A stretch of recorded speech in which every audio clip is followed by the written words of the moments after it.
Hey everyone, and welcome back to Trekyards. He's Commander Cocking. He's having fun. And we're here today to talk about Strange New Worlds Season 1, Episode 4, Memento Mori. So what do you think of this episode, Stuart?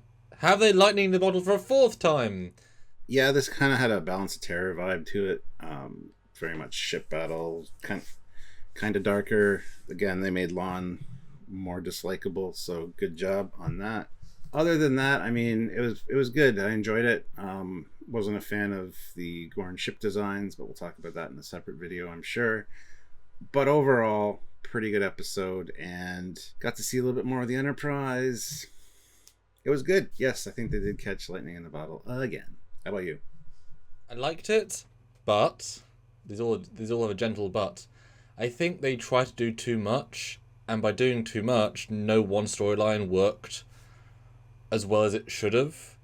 And there's certainly stuff in there I would have just straight cut out to give more time. And there's kind of a pecking order of interesting stories to me.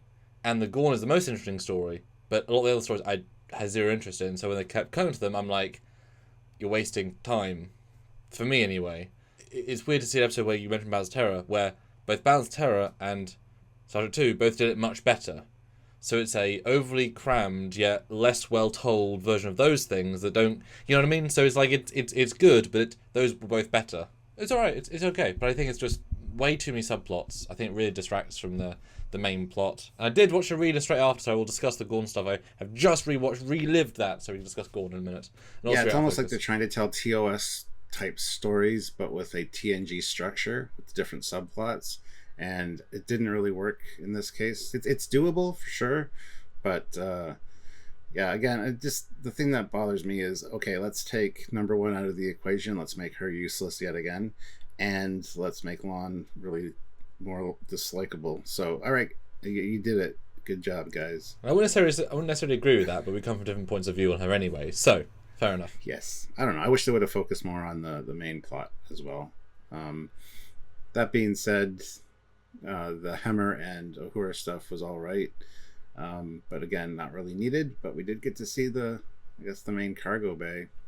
So, with engineering equipment in it, is it part of engineering? I don't know. Yeah, I missed what that was and what it was there for. I did too. There was a thing that's dangerous that they have to fix that got damaged that will blow up and is actually a bomb basically, but not really. And it's like, oh.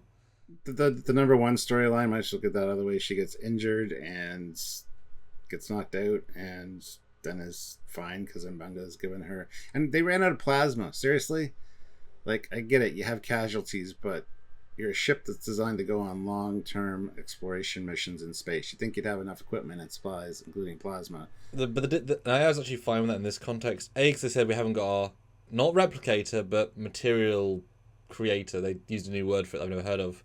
But it's explicitly in context because they just got 80 new people who are civilians, and so the crew is now almost a third bigger.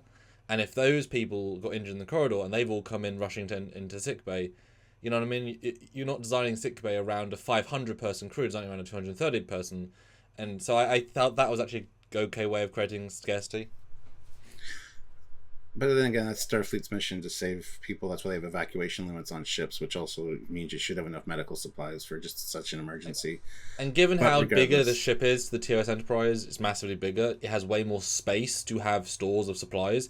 I think I mentioned some of them get destroyed at one point, but it's like, I don't think there's that many internal hull breaches to cause that much destruction. But they should have like rooms and rooms and rooms filled. TOS certainly would have, and they were a much smaller ship.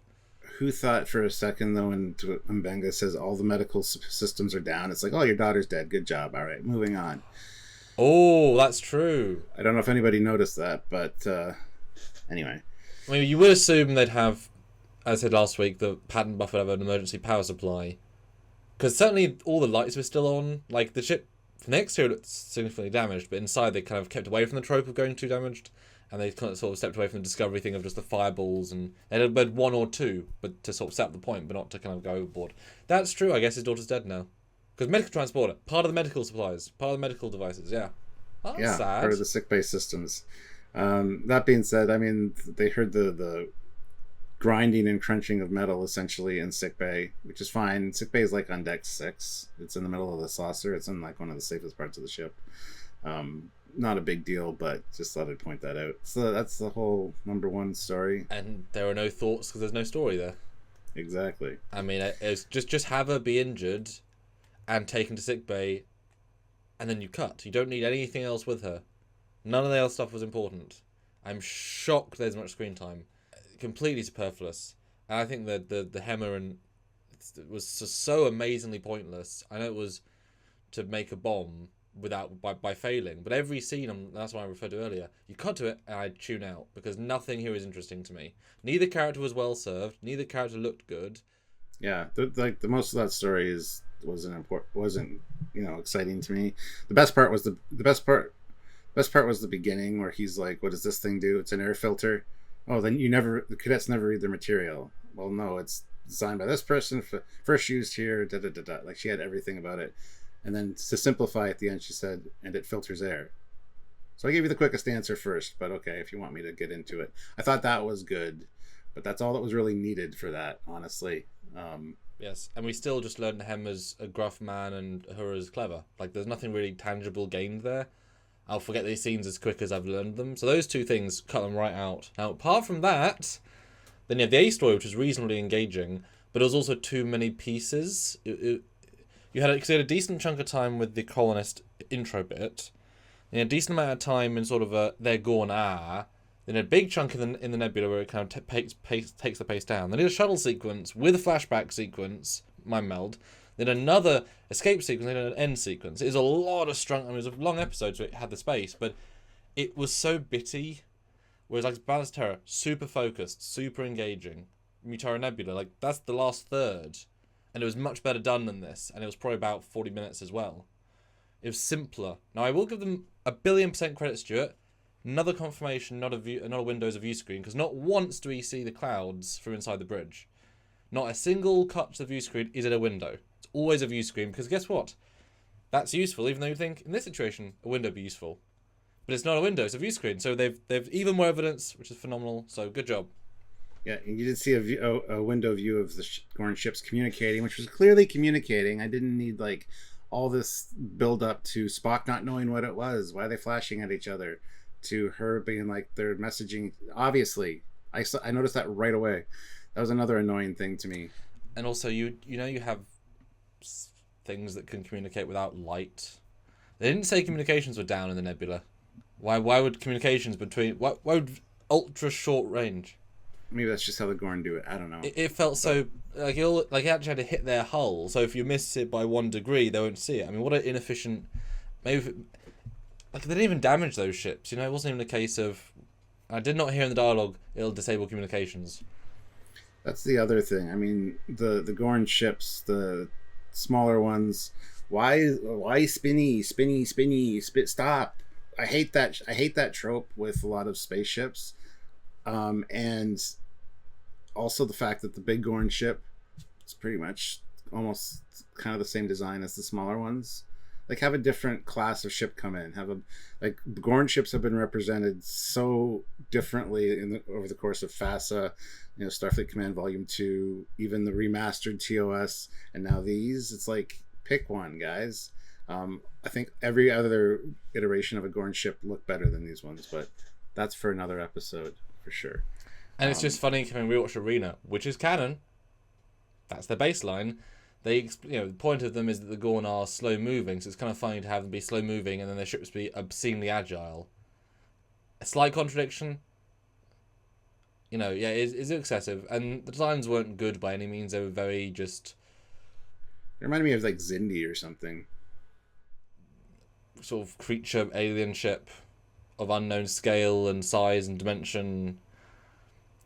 And we didn't get a clear look at them, as we'll see in our full review, because I've also got pictures and it's really hard. I mean, Now, then let's talk about the elephant in the room, which we'll discuss separately as well. But this is a retcon in a sense. They've already retconned it in a sense because they talked about the Gorn feeding off people, eating them using as wombs in a previous episode with this Lan, who then did say in this episode, lots of people have seen the Gorn, they just get killed before they can tell. But obviously she escaped, and they did kind of say that she can't remember things very much, but she knows the name, she knows their practices, she'll be able to give some level of description, she knows what they sound like. She's not, oh, they make hisses, sass, so they got that wrong. At least it sounded like the creatures from Schisms in TNG. Yeah, exactly. Wouldn't it be great if the girl gone like, oh, completely the wrong noise? And this isn't like Discovery or even this is like a few years until it's 8 years. The Gorn aren't going to change in any radical way in 8 years. They fight them here. Now I did watch Arena, and Spock is not ever told the name Gorn, because now in Arena, if he heard Gorn, he'd be like, the Gorn, we fought them 8 years ago, and they disabled the Enterprise, and we destroyed them in a gas giant with torpedoes, and also the mothership, and use a black hole. Kirk's like, I killed it with a cannon, and then I didn't kill it with a rock. You did all that, Spock? Oh. So he didn't ever mention Gorn, but they definitely treat them as if the Gorn's a new word, and the Gorn is absolutely not a new word here. What were your thoughts on how they retcon Helgor, whatever? I actually appreciated that they didn't show a Gorn, and that it was an orbital assault of like plasma fire, which was great because that's how the establishment or the base in Arena was attacked, orbital bombardment. And I thought it was fine. I'm glad they didn't show them, but at the same time I still want to see a Gorn. I want to see a Strange New Worlds version of a Gorn. So I thought they handled it pretty well. And if the Gorn, or they did say at the end that they're increasing their hunting range or whatever, so it kind of leads into Arena almost, like they're starting to encroach on Federation space. So, well, in Arena they say explicitly that this is uncharted, unknown, far out space, and we've put a brand new colony in the middle of nowhere, and so they would know in TOS that this is Gorn hunting territory, so they've got to be in two completely different parts of the galaxy for this to make sense. And then it's like, well. And what I found funny is that these ships were the same ones that Lance saw when she was a kid. So these ships are over 20 to 30 years old, which is fine for TOS then, because in TOS they say that's a ship we've no records of. There's nothing at all. And this is clearly a radically different design to TOS, which is also still canon. So these are just antiquated old, very, very, generation old ships, which it's like this little threads of retcon. You can kind of like, oh, okay, if you look by that way. Yeah, I was okay with it. Like it's okay. I like the Gorn. I want the Gorn, but there's to have her say the word Gorn every moment. It would have been clever to show the Gorn creatures, but not say the word Gorn. This unknown reptilian race attacks us. Like we don't, by using the word, that disarms TOS rather than the visual. Other than that, I mean, the space battle stuff was kind of cool. I mean, just dropping the torpedo out like a bomb was interesting. And they did explain gravity because black hole gravity, unlike Ryan Johnson and but Idiocy. Then no explosion sound, no rocking of the ship, no visual of the ship exploding. It's just the ship's destroyed. All right, cool. I thought that was going to be a ruse. I thought that was so anticlimactic. It's like, are you sure? Because I mean, you could miss from just dropping the torpedo. I'm assuming they want to save that CG budget to do the next 30 shots. Maybe. That's what I was wondering, because I was very underwhelmed by that. Like, we see the smaller one get destroyed by the larger Gorn ship later, which is a pretty impressive explosion. Mm-hmm. As is the crumpling up effect. Yeah. But I wish that would have been... like, the first one was just like... the torpedo drops, and it's like, ship's destroyed. Oh, okay. Sweet. Although it kind of... Not even a little display on a computer like a... I guess it kind of makes you appreciate their perspective. We destroyed the ship. Okay. Let's leave. Like without direct visual contact, etc. Yeah. And I was, although having seen now Arena, I appreciate that they like using traps to the nth degree, and so everything was a trap, which I thought that was... There are lots of the bones of good ideas here. Like, several layers of traps is great. And having the cog ship be the lure, fantastic.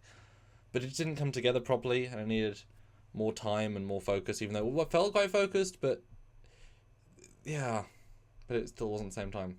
Yeah, well, one thing that confuses me, and this could relate to the thing we're not quite sure of in the cargo bay, because they approach the event horizon, and then they say we'll drop the A30 whatever. Is that what was in the cargo bay? Okay. Because they have to jettison 20 minutes while it blows up the ships. They thought we'll drop it out in those 20 minutes. and use the explosion to imply that we died. Okay. I missed that part, so I was wondering what that was. Like, is that the civilian ship that just got destroyed? Oh, okay. I don't know. It was just confusing to me. So and to have the Gorns leave after 1 second is so. I know they had to for convenience, but at least wait a minute. You know where special to be. What if this is their plan? You know, you like tricks. What they like? What if the humans like tricks? Because especially if the Gorn, you know, want to, you know, birth in people, it seems weird to bomb things from orbit and not take prisoners. So wouldn't you wait? And there's a few contradicting things in the episode. Well, they caused disruption on the colony, and they did make a point of saying that a lot of the colonists are missing.